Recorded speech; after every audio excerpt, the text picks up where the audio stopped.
Are there any spectator ions? Cl. Yeah, so the 2 chlorines are spectators. Here's our net ionic equation right here. Now, I think George was saying that, see, one way we can figure out the equilibrium constant for this reaction is to do an experiment. So that's one way, but there's another way we can do it based on what we know about KSP and Ka and Kb and Kw. So for example, note that we have magnesium hydroxide on the reactant side, magnesium ion on the product side. So for example, if we were to write this equation, MgOH2, going to Mg2 plus 2OH minus. So note that this is this KSP. This is the reaction which we can represent by KSP, which we know as 1.5 times 10 to the minus 11. Okay, so far we have this part from here, and then the magnesium part from here. But the problem is we have some OH minus left over. Note that in this equation we have H2O and H plus. So is there a reaction that we know of which involves H plus going to H2O? Yes. And what reaction is that? So H2O. Yeah, so note that we have H plus here, and we have H2O there. So is there a reaction in which H plus reacts with something to produce H2O? OH minus. It reacts with the OH minus. And do we know the equilibrium constant for this reaction? Yeah. 1 times Kw. Yeah, so note that the reverse of this reaction, H2O going to H plus plus OH minus, is Kw. So the equilibrium constant for this reaction is actually equal to 1 over Kw. Now if we add this reaction to that reaction, do we get this one?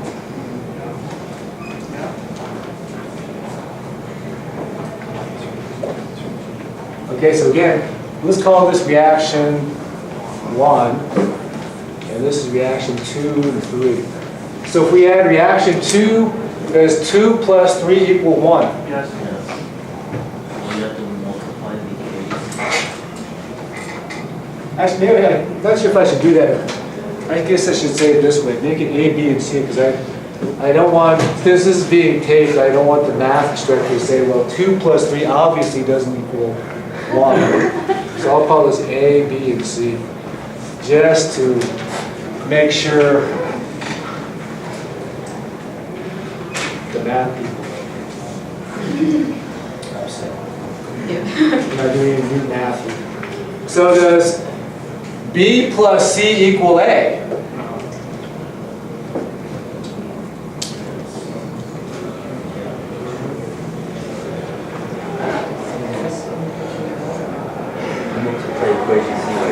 Yeah, so like one says we need to multiply equation C by 2. So if we do that, so this times 2, we have 2H plus 2OH minus, giving us 2H2O.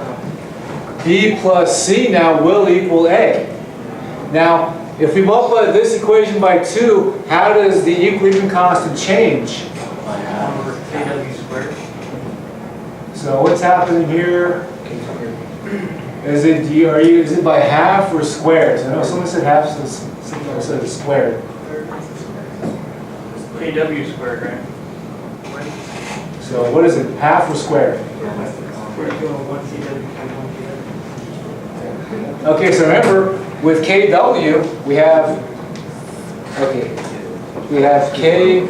H2O going to H plus OH minus. And we know that Kw is equal to H plus times OH minus. If we multiply this equation by 2, now we have 2H2O going to 2H plus 2H minus. Now this becomes H plus squared, and this is OH minus squared, which means this will be KW squared. So Bruce, you're right, it should be 1 over KW squared.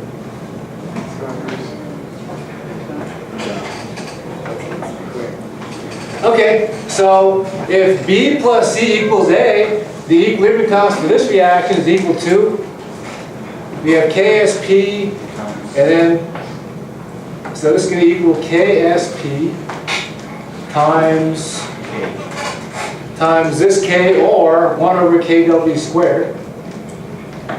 And now, since we know what KW and KSP are, we can calculate what KEQ is. Okay, so let's do that. So KSP is, so for equilibrium constant, we have 1.5 times 10 to the minus 11 divided by 1 times 10 to the minus 14 squared. And we do that calculation, that gives us our KW, and is our KEQ, is this KEQ going to be greater than 1?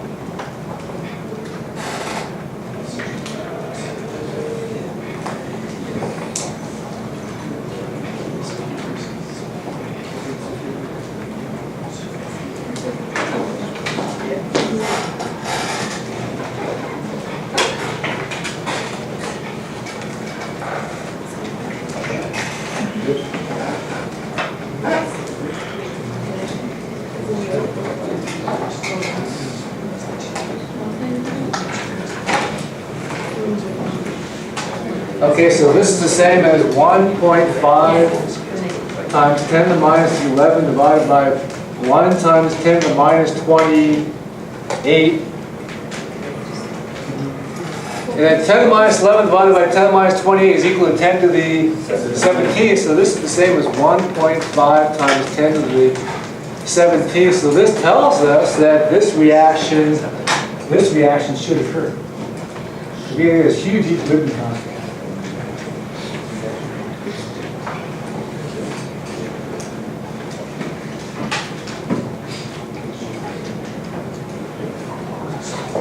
So in some cases, you don't have to get your hands dirty in the lab by doing an experiment. You can actually do a calculation.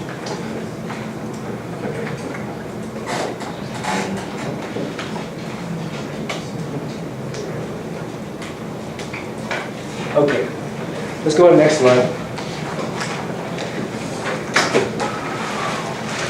So Salinas has a lot of hard water. There's a lot of calcium and magnesium ion in the water, which makes it hard. Because we used to do an experiment in Chem1B lab to determine how hard our water is, and Salinas water is pretty hard, like 200 parts per million hardness. That is, there's about, let's see, that would be 200 parts per million is 0.2,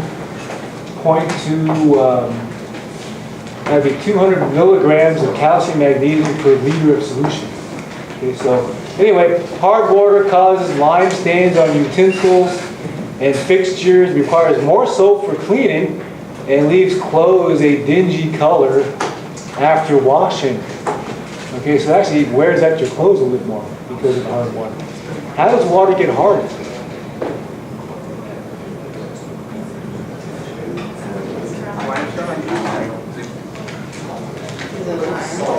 Salt water. Yeah, so how does the calcium magnesium get into the water?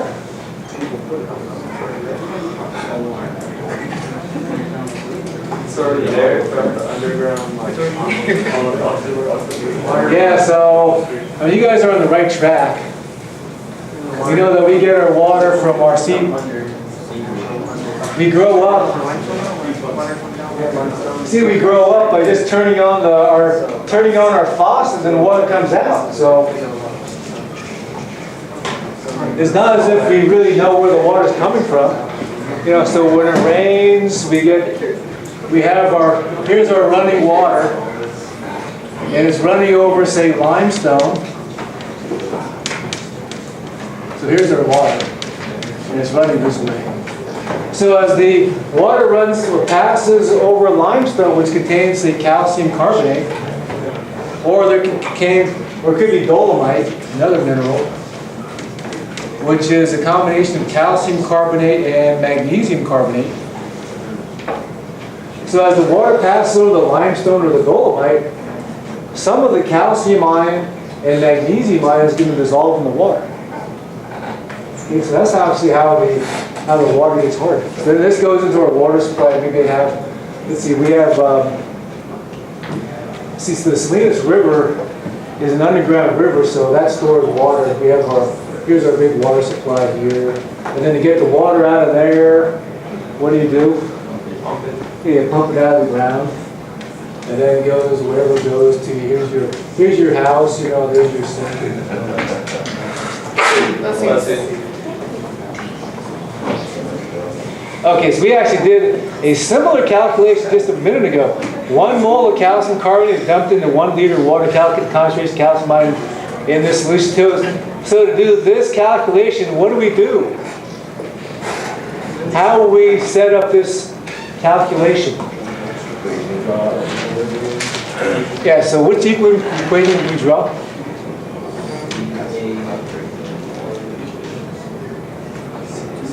So for calcium carbonate, it's going to be CaCO3, and that goes to, yeah. So we'll use this equation here. So we'll take calcium carbonate, and that's going to dissociate into calcium ion and carbonate ion. Now to do the calculation, we have to look up the KSP. And once we know the KSP, we can do an equilibrium calculation to figure out the calcium ion concentration in water. And it says here, you know that calcium carbonate dissolves in HCl, write a balanced chemical equation that represents this reaction. Calculate the equilibrium constant. Now we did a similar calculation just here with magnesium hydroxide. Okay, so you can do that. And then let's compare the solubility of calcium carbonate in HCl to its solubility in acetic acid. So does calcium carbonate react with acetic acid as well as with HCl? Yeah, so like Bruce says, acetic acid is a weaker acid. So what does this tell us in terms of reactivity?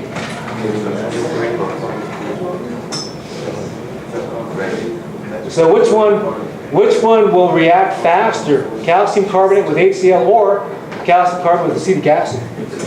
Yeah, so this would be faster. Why should this be faster? A stronger acid. So what were the 3 factors which determines the rate of reaction? Yeah, concentration and temperature, and so in this case here, HCl reacts faster because of a higher concentration. But note that the H plus concentration is higher in HCl than it is in acetic acid. Okay, let's keep on going. So we talked about complex ions in lab 5. So in lab 5 you did this reaction. You took aluminum 3 plus ion, you added sodium hydroxide, you formed this AlOH3 precipitate, and we can figure out the equilibrium constant of this reaction by using this one, 1 over KSP for AlOH3 solid. Now, what happened next when you kept on adding sodium hydroxide is that the AlOH3 precipitate dissolved and formed this complex ion, AlOH4 minus. And we can actually look up what's called the formation constant for this complex ion in chapter, I think it's in chapter 17 in the textbook. Okay, so we can actually look that up, and let me find that table for you.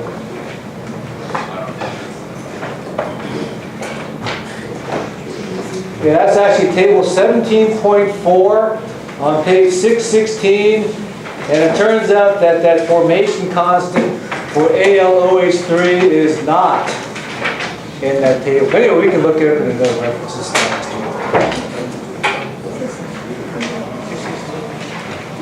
This reaction may not be too interesting to you, although you did it in lab.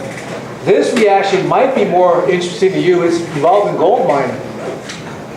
So if you wanted to see the get-rich-quick scheme in gold is not really that quick because is quite involved to mine gold. So one way to do this actually works for gold and silver, is by doing this reaction. Take gold, this reacts with cyanide in the presence of oxygen and water, produce this gold cyanide complex ion.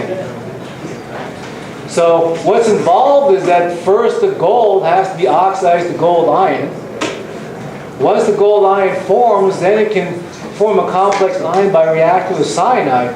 And the formation constant for Au gold cyanide is, I think it's actually not in there. Yeah, we can look that up. Anyway, they do show it for silver. Silver plus 2 cyanide produces AgCN2 minus. The formation constant for this reaction here, okay, so for the second reaction is 1 times 10 to the 21st power. So this tells us that gold complexes with cyanide very, very readily, as well as silver. Okay, so again, this is actually a way to mine gold and silver by using cyanide to form this complex ion. Then, once this complex ion is formed, then you do the reverse reaction to separate the gold or silver from the cyanide. Then once you have the gold ion and silver ion, you can reduce the ion back down to the metal.